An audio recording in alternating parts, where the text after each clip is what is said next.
மீனராசிக்கு இந்த வருடத்துல இன்னும் ஏதாவது விஷயங்கள் நடக்கக்கூடுமா? பஞ்சநாதன் ஐயா, நீங்க சொல்லுங்க. மகேஷ் யோகி ஆரம்பத்தில் ஆரம்பிக்கும் போதே ஒரு அருமையான விஷயத்தை சொன்னார்.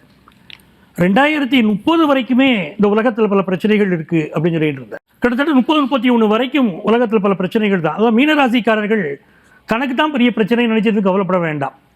இவங்களுக்கு என்ன யோகம் அப்படின்னு பார்த்தீங்கன்னா, ஜென்ம சனி வரார்.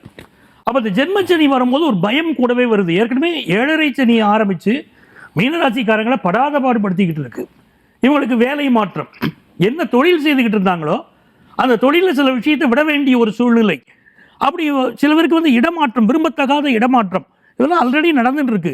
இப்போ ஜென்மத்தில் சனி வரும்போது இன்னும் நம்ம ரொம்ப கவனமாக இருக்கணுமே, நம்மளை பாதிக்குமே அப்படின்னா, ஜென்மத்தில் சனி வரும்போது உங்களுக்கு ஒர்க் ப்ரெஷர் அதிகரிக்கும், அதில் சந்தேகம் இல்லை. ஹெல்த்துக்கு கொஞ்சம் இம்பார்ட்டன்ஸ் கொடுக்கணும், இதெல்லாம் முக்கியம். அதே நேரத்தில் இந்த சனி பகவான் எப்படிப்பட்டவர்? உங்களுக்கு லாபாதிபதி. உங்களுக்கு வேலை ரீதியான ஒரு லாபத்தை கண்டிப்பாக உண்டாக்கி கொடுப்பார். அது என்ன லாபம்? அலுவலகத்தில் இதுவரைக்கும் உங்கள் ஆஃபீஸில் உங்கள் கீழே இருக்கிறவங்களுக்கு ப்ரொமோஷன் கொடுத்தாங்க, உங்களை கன்சிடர் கூட பண்ணலை, இப்போ உங்களை கன்சிடர் பண்ணுவாங்க, அந்த லிஸ்ட்லையாவது உங்கள் பேர் வரும். சிலருக்கு இடமாற்றங்கள் அமையும், வேலை பார்க்கக்கூடிய இடத்துல இடமாற்றம் அமையும். ஒரு ஏற்ற இறக்கமான வாழ்க்கை உங்களுக்கு இருந்துக்கிட்டே இருக்கு. இப்போது அந்த ராகு கேதுனால இப்போ ராகு 12ஆம் இடத்துக்கு போயிடுறார், கேது 6ஆம் இடத்துக்கு வர்றார். நம்ம எந்த ஒரு விஷயத்திலையும் டெய்லி காலையில் இருந்த உடனே தியானம் செய்யணும். அமைதியான முறையில் எனக்கு இந்த காலம் கழியணும், தியானம் செய்யணும். வம்பு வழக்குகள் எது வந்தாலும் நம்ம ஒதுங்கி போயிடணும், எந்த பிரச்சனையிலையும் தலையாட்டக்கூடாது. நமக்கு முருகனுடைய அருள் இருக்குது. 5ஆம் இடத்துல செவ்வாய் உட்கார்ந்து இருக்கார். அதாவது 9ஆம் இடத்தின் அதிபதி 5ல் உட்கார்ந்துருக்கார். ஒரு திரிகோணஸ்தானாதிபதி இன்னொரு திரிகோணஸ்தானத்தில் உட்கார்றாருன்னா மிகப்பெரிய வல்லமையை தருவார். தினந்தோறும் முருகனை வழிபடுங்க, கந்த சஷ்டி கவசம் சொல்லுங்க, உங்கள் வாழ்க்கையிலே முருகனுடைய துணை இருக்கும். 2ஆம் இடத்திற்கு அதிபதி செவ்வாய் 5ல் இருக்கார். பூர்வ புண்ணிய அனுக்கிரகத்தினால நல்ல செல்வ செழிப்பு கிடைக்கும்.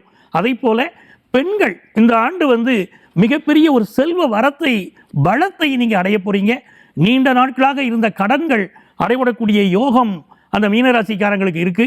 அதே மாதிரி அந்த குரு பகவானுடைய பயிற்சிக்கு பிறகு குரு பகவான் வந்து தொழில் ஸ்தானத்தை, உங்கள் 10வது ஸ்தானத்தை பார்க்க போறார். அதனால் பிஸ்னஸில் நிச்சயமாக புதிய தொடர்புகள், ஒரு வளர்ச்சி, இதெல்லாம் ஏற்பட போகுது. எந்த பிரச்சனையாக இருந்தாலும், நான் இளைஞர்களுக்கு சொல்றது, எந்த பிரச்சனையாக இருந்தாலும் உங்கள் தாய் தகப்பன்ட்ட முதல்ல டிஸ்கஸ் பண்ணிக்கோங்க. உங்களுக்கு வெளியே உலகத்தில் ஒரு இளம் பெண்ணுக்கு ஒரு பிரச்சனை வருது, முதல்ல வீட்டில் போய் உங்கள் அம்மா அப்பாட்ட டிஸ்கஸ் பண்ணிக்கோங்க. சூரியனும் சந்திரனும் 10ஆம் இடத்திலே அமர்ந்து இந்த வருடம் துவங்குது. குரு பகவானுடைய பார்வை 4ஆம் இடத்திலிருந்து குரு பகவான் 10ஆம் இடத்தை இந்த ஆண்டு பார்க்க போகிறார்.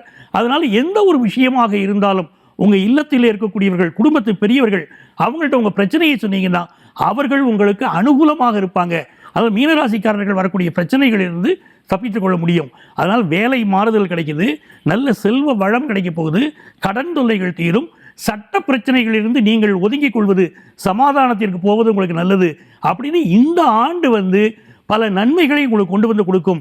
உலகத்தில் பலருக்கும் இந்த 2030 வரைக்கும் உள்ள பிரச்சனைகள் இருக்குங்கிறதுனால எந்த பிரச்சனையிலும் நாம் தலை காட்டாமல் கொஞ்சம் கவனமாக இருக்கணும்.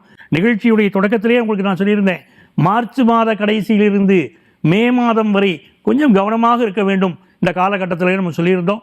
அதே மாதிரி நீங்கள் மீனராசிக்காரர்களும் இந்த காலகட்டத்தை கவனமாக கடந்து போங்கள், உங்கள் வாழ்க்கை அற்புதமாக இருக்கும்.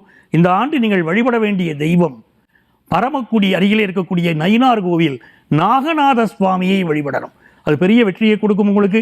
அதே மாதிரி வனபத்திரகாளியை வழிபடுங்க, எந்த துன்பமும் உங்களை நெருங்காமல் ஒரு அற்புதமான வாழ்க்கை உங்களுக்கு அமையும்.